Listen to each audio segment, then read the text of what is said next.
classic Your Memories, the beautiful sounds of Judith Sepuma, You Stole My Heart Away. And of course, we're here broadcasting live from the Euphoria Golf and Lifestyle Estate in Mokopong, out in Mudimule, Waterberg District. As we round it up, it is the final lap. We are now joined by Dr. Ikalafeng, Kgakatsi, who's Director of Climate Change as well as Disaster Management. Let's say good evening to you, and thank you so much for joining us. You are quite weary, and you were telling me off the air, sir, that hey, it's been sessions after sessions. Yes, since 2 weeks ago when we were planning for this meeting, it has really been hectic.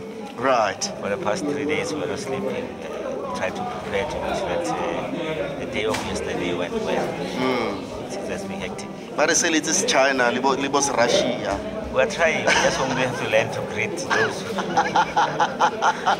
I guess it's all about that, right? Yeah. But just achievements in the past couple of days as you engage with all the BRICS members. Have there been any achievements? We must remember the planning of this meeting. This went 3 years ago when we drafted a plan. Yes. That will take us 4 years from 2021 until 2024. So this is its third year, next year is the last year. So in our plan, South Africa is leading on climate change.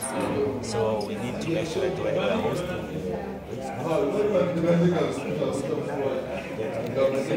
to come up with strategies that we need to find out if they are the same in all 4 or 5 countries. Yes. That we can share together and make sure that our small-scale farmers and smallholder farmers can benefit and address them during the climate change experience we are undertaking.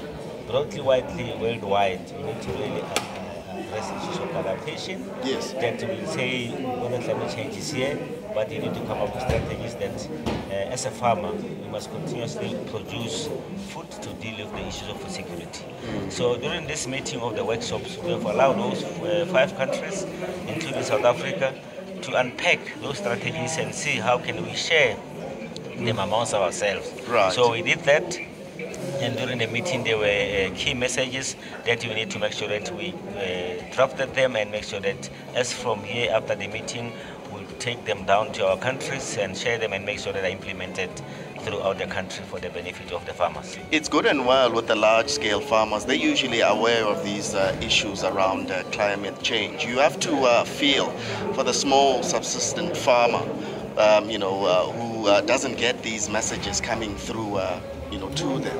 Are there any programs to reach out and get out there to that small subsistence farmer to try and uplift him and make him aware of the changes that are going on at this point? Yes, we've really established the awareness program, and in the awareness program included the training that we need to train our small-scale farmers. One of the things that really is dealing with the issue of climate change is to understand what is this risk that the farmers are faced with. Yes. When you look at climate change impact, it might be the drought or heavy rains that lead to floods. So we have those programs that we go around the country and make sure that we got those sessions with the farmers to deal with the issues of the drought and for them to understand what kind of drought are they really going to be experiencing, and if there is a drought coming, but what are the strategies that need to be considered. You see, as a production farmer, you need to be producing issues for plant, for food security, yes. But as well as a livestock. You need to make sure that you come up with a breed that will be relevant to during the drier conditions. And as to the production side, we need to come up with the millet, the sorghum.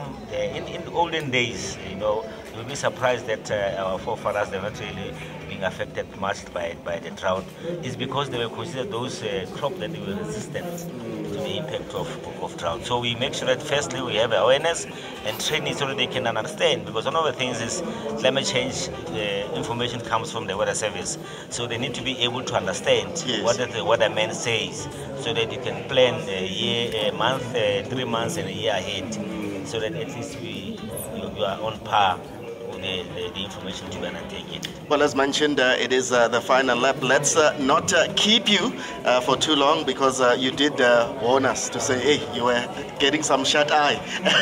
And we interrupted you a bit. Dr. Ikalafeng, Kgakatsi, Director of Climate Change as well as Disaster Management. Thank you so much, sir, for just blessing us with your presence here. We have learned a great deal as Radio 2000 just being in this space. And all the best moving forward. Okay, thanks a lot, sir.